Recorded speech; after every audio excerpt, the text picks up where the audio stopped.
Hey, thanks for reaching out. I'm so happy to help you with this because I do sociology and communication, and there's like a ton of like intercultural communication and like nonverbal communication and et cetera, et cetera, et cetera. And people work with things just like this. So this is how I would approach it.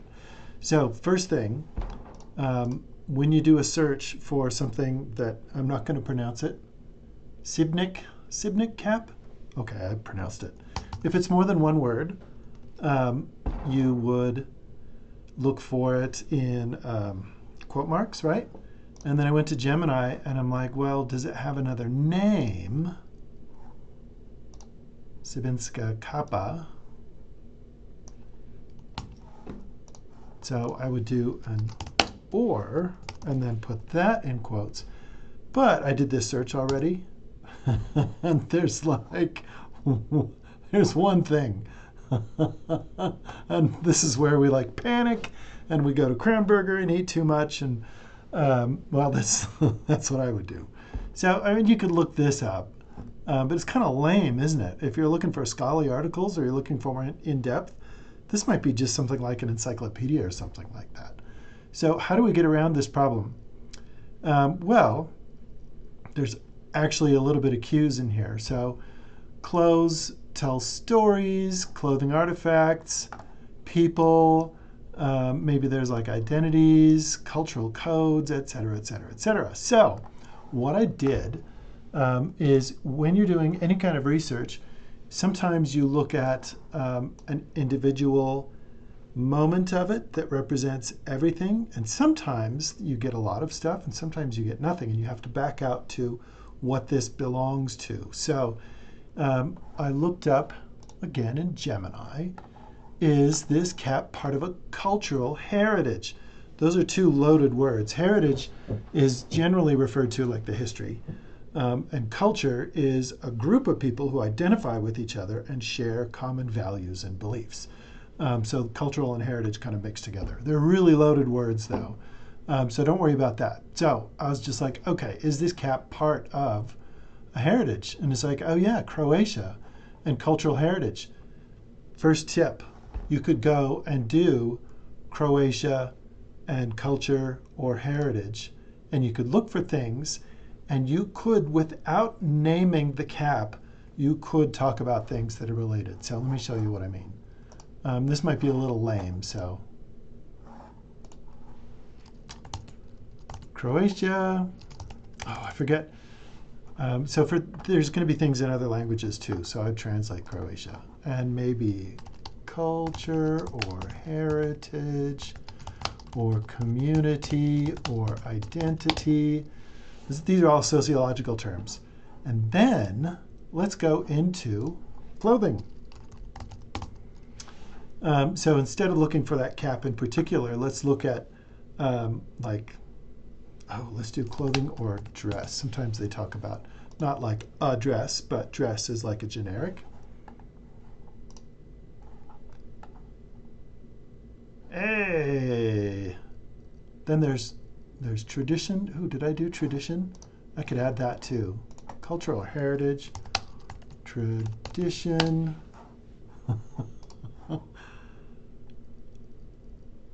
432. Okay. So what we have here is more encyclopedia sort of thing. So I would say to get to the real deal, go to peer-reviewed journals, and this will give you lots of different things to pick from.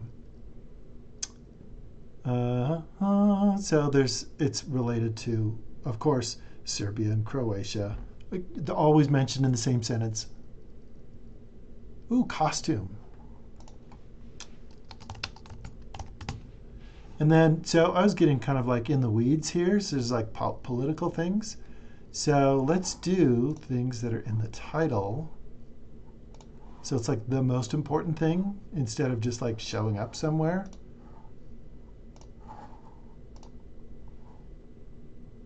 Okay, so looking for the title. So normally keywords will look in like the abstract or some of the full text or things like that. But I want it to be the most important thing about the article.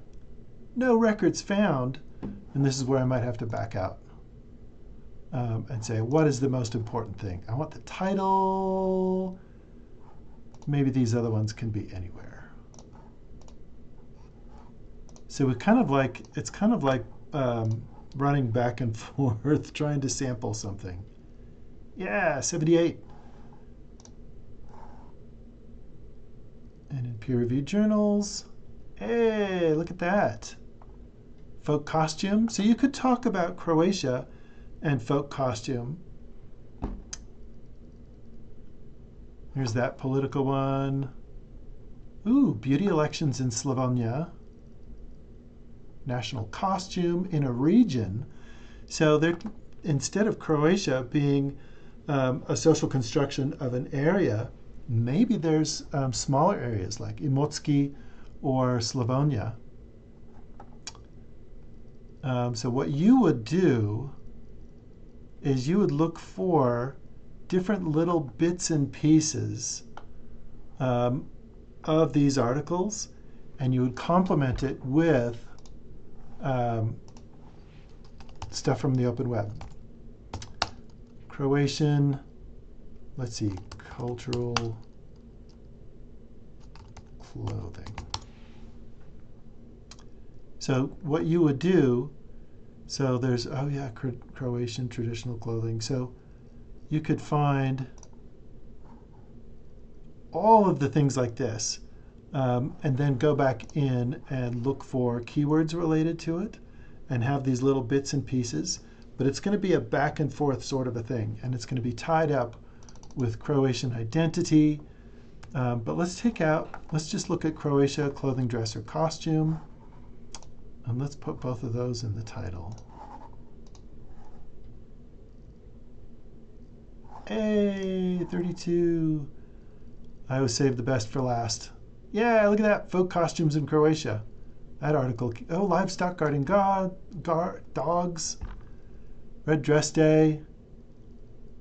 Yay! I hope you watched till the end of the video because it just got better. So this is how I would approach it. You kind of figure out what's going on with all of this. You search kind of big, and then you go back and forth between the open web, and then you can narrow it down to things like this. But it's a give and take. So let me know how it goes. And I'm happy to work with you, but there's all sorts of different pieces you can use in here. And you're putting together this, the stones crossing a river of meaning making. So what you know is important to you might be like a photograph from here, or it might be talking about how clothes are made, or it might be like an image, or it might be the hat in particular. So the hat isn't mentioned, it seems like, at all, but the dress and the heritage and the culture and all of those things make a difference. Does that make sense? Let me know how it goes.